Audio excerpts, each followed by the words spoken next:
A landmark deal aimed at curbing Iran's nuclear program is in jeopardy after Donald Trump accused Tehran of repeatedly violating the multilateral agreement. The U.S. president refused to recertify the accord, known as the Joint Comprehensive Plan of Action (JCPOA), earlier this month, leaving the door open for Congress to decide whether to renew sanctions against Iran. As part of the 2015 deal, agreed between Iran, the U.S. and 5 other nations, Iran agreed to reduce its stockpile of nuclear material and to grant international observers access to its military sites. In exchange, crippling economic sanctions were lifted.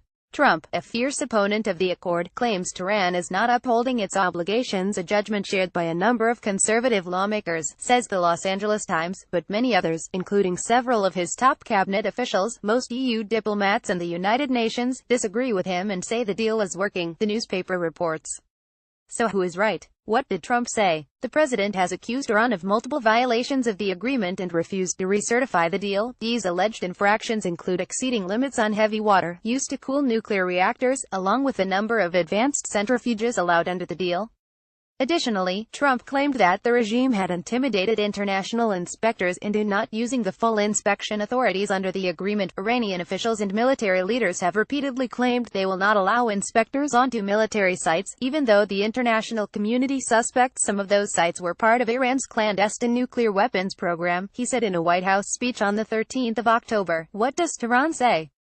Iran's leaders have long maintained that the country is upholding its side of the agreement. Within minutes of Trump's speech, his Iranian counterpart, Hassan Rouhani, appeared on state television to deny the claims. The Guardian says, "What we heard tonight was a repeat of the same baseless accusations and insults that we've heard over the past 40 years, President Rouhani said. Iranian Supreme Leader Ayatollah Khamenei ramped up the rhetoric by saying he refused to waste time on answering the rants and whoppers of the brute U.S. president, reports the BBC. What are the facts? The deal's finer details get very technical very quickly, with dozens of limitations placed on Iran's nuclear-related activities, says the U.S. fact-checking website PolitiFact. But the major points concern Iran giving up materials it could use to quickly build a nuclear weapon. According to recent inspection reports from the United Nations nuclear watchdog, the International Atomic Energy Agency (IAEA), Iran is complying with the terms of the deal. The IAEA uses site visits, remote monitoring, containment seals and satellite imagery to verify that Iran stays within nuclear production and capacity limits, says Bloomberg. They've produced 8 reports since January 2016 showing Iran to be in broad compliance with the accord, according to the website.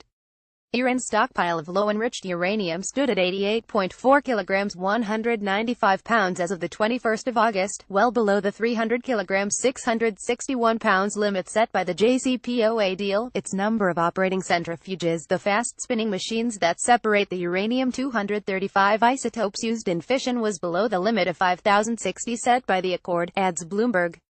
However, Trump is right in accusing Iran of twice exceeding the deal's limit on heavy water. The Washington Post says, although the amount was by less than 1%, Daryl Kimball, executive director Arms Control Association, downplayed the heavy water issue as a minor infraction, and noted that Iran currently does not have a functioning heavy water reactor. PolitiFact reports, in other words, from a practical standpoint, the issue is essentially moot because excessive heavy water wouldn't move Iran closer to building a nuclear weapon, says the website.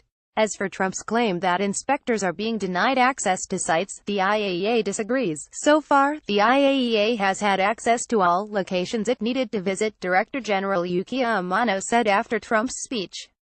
At present, Iran is subject to the world's most robust nuclear verification regime. Who is right? Inspectors have found no evidence to support Trump's claim that Iran has committed major violations of the nuclear deal. Minor technical infractions, such as the heavy water issue, have been rectified.